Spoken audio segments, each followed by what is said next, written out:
प्यारे बच्चों, आज हम लोग क्लास 12 के अर्थशास्त्र में मांग की लोच की माप और उसकी परिभाषा को समझेंगे।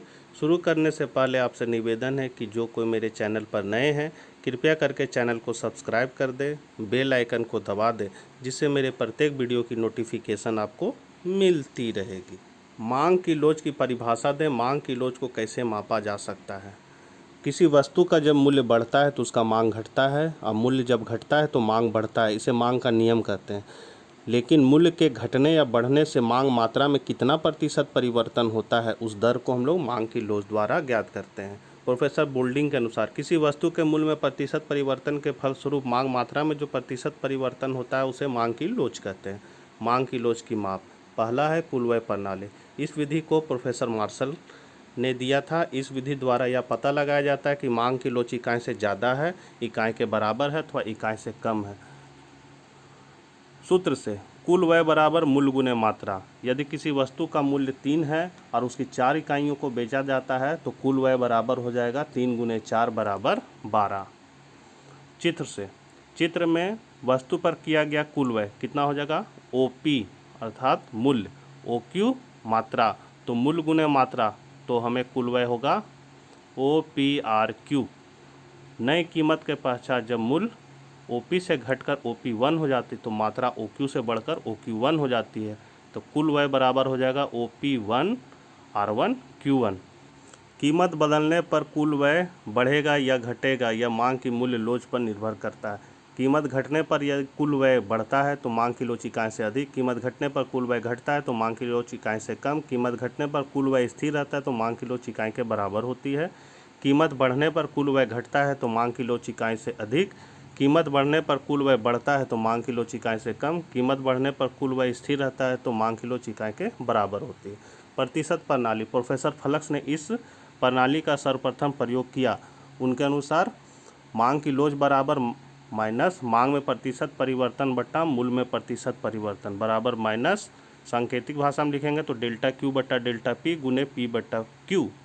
पी यहाँ हो गया आरंभिक मूल्य, क्यू हो गया आरंभिक मात्रा, डेल्टा क्यू मात्रा में परिवर्तन, डेल्टा पी मूल्य में परिवर्तन को दर्शाता है। यदि भागफल 1 आता है तो मांग की लोच इकाई के बराबर होता है। भागफल 1 से अधिक आता है तो मांग की लोच इकाई से अधिक होती है, और यदि भागफल 1 से कम आता है तो मांग की लोच इकाई से कम होती है। तीसरा है बिंदु प्रणाली या ज्यामितीय विधि। इस प्रणाली को प्रोफेसर KE बोल्डिंग ने दिया था।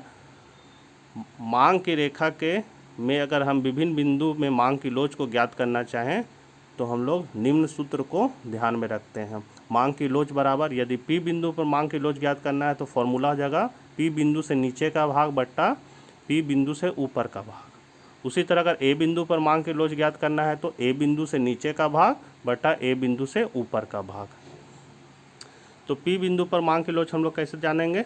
यदि रेखा की दूरी को 4 मान लेते हैं, यहाँ से AB तक दूरी हो गया मान लीजिए 1, B से फिर AN तक दूरी हो गया 2, और यहाँ से यहाँ का दूरी हो गया 4, तो टोटल ये दूरी को अगर हम लोग 4 मानते हैं तो मांग की लोच P बिंदु पर क्या होगी?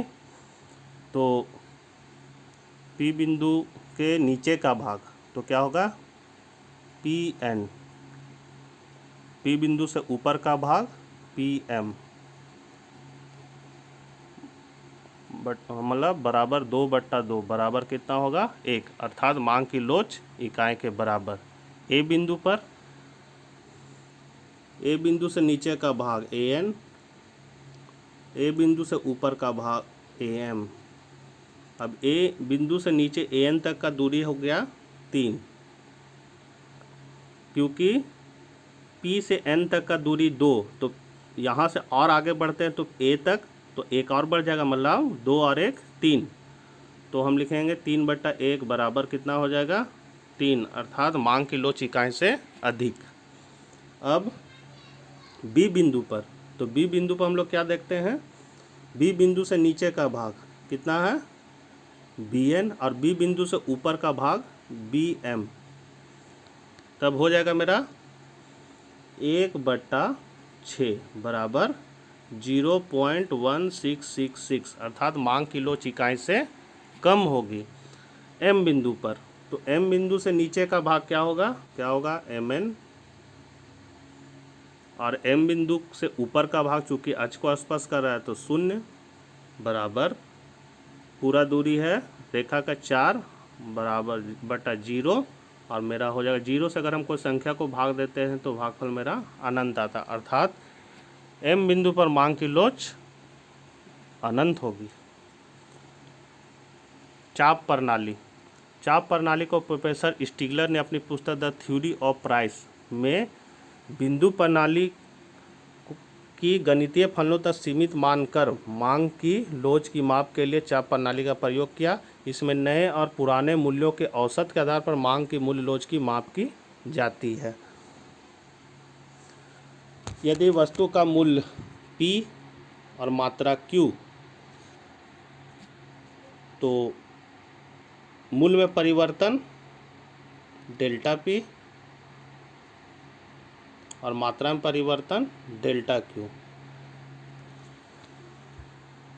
जब आरंभिक मूल्य को हम P1 मान लेते हैं तो मेरा हो जाएगा आरंभिक मूल्य P1 और मूल्य में परिवर्तन के बाद मूल्य को P2 मानेंगे, इसका औसत निकालेंगे तो 2।